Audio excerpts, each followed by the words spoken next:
Hello viewer, আসসালামু আলাইকুম। আজকে ভিডিও টাইটেল এবং থাম্বনেল দেখে বুঝতে পারছেন আপনার টিকটক অ্যাকাউন্টে কিভাবে আপনি টিকটকে অটো মেসেজের রিপ্লাই চালু করবেন।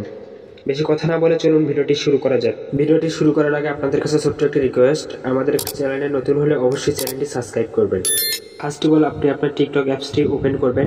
যাদের নেই তারা অবশ্যই প্লে স্টোর থেকে ডাউনলোড করবেন। অ্যাপসটি ওপেন করার পর এখানে কিছুক্ষণ লোডিং নেবে। লোডিং নেওয়ার পর আপনার এই সামনে এরকম ইন্টারফেস আসবে। আসার পর আপনি নিচে দেখবেন প্রোফাইলে ক্লিক করবেন। প্রোফাইলে আসার পরও উপরে দেখবেন থ্রি ডটে ক্লিক করবেন। ক্লিক করার পরে নিচে দেখবেন সিকিউরিটি অ্যান্ড প্রাইভেসিতে ক্লিক করবেন। তারপর উপরে দেখবেন অ্যাকাউন্টে ক্লিক করবেন। তারপর আপনাদের সামনে এরকম ইন্টারফেস আসবে। আসার পর এখানে আপনার অ্যাকাউন্টে বিজনেস অ্যাকাউন্টে রূপান্তরিত করতে হবে।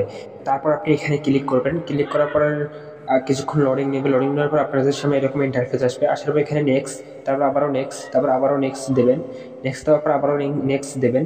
নেক্সট দেওয়ার পর আপনাদের সামনে এরকম ইন্টারফেস আসবে। আপনার যে ক্যাটাগরি আপনি সেই ক্যাটাগরি সিলেক্ট করে নেবেন। আমার যে ক্যাটাগরি আমি সেই ক্যাটাগরিটি সিলেক্ট করবো এখন। আর আপনাদের যে ক্যাটাগরি আপনারা সেই ক্যাটাগরি সিলেক্ট করবেন। যেহেতু আপনার যে ক্যাটাগরি নিয়ে ভিডিও করেন সেই ক্যাটাগরিটি সিলেক্ট করবেন। যেহেতু আমার ক্যাটাগরি আমি সিলেক্ট করে নিয়েছি, নেওয়ার পর নিচে দেখুন নেক্সটে ক্লিক করছি। ক্লিক করার পর আপনাদের সামনে এরকম ইন্টারফেস আসার পর সেভে দেবেন। সেভে দেওয়ার পর এখানে কিছুক্ষণ লোডিং নেবে। লোডিং নেওয়ার পর আপনাদের সামনে এরকম ইন্টারফেস আসবে। আসার পর এখানে আপনি উপরেটাতে ক্লিক করবেন। এখানে কিছুক্ষণ লোডিং নেবে। লোডিং নেওয়ার পর আপনাদের সামনে বেশ কিছু অপশন চলে আসবে। আসার পর আপনি নিচের দিকে একটু যাবেন।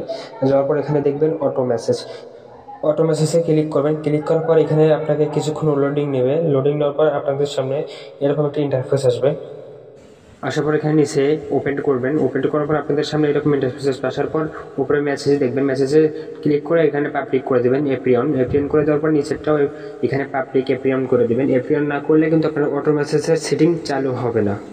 সেটিং যে চালু হওয়ার পরে এখান থেকে আপনারা ব্যাক করবেন। ব্যাক করার পর এখানে দেখবেন নিচে 2 নম্বর অপশনে দেখবেন অটো মেসেজে ক্লিক করবেন। ক্লিক করার পর এখানে যেহেতু আমি কিছু অপশন লিখে নিয়েছি, বাট আপনারাও সেমভাবে আপনাদের মনের মতন করে আপনারা যে অপশন লিখবেন সেটা আপনি লিখে নেবেন। লিখে নেওয়ার পর ওপরের এই অপশনটি অন করে দেবেন।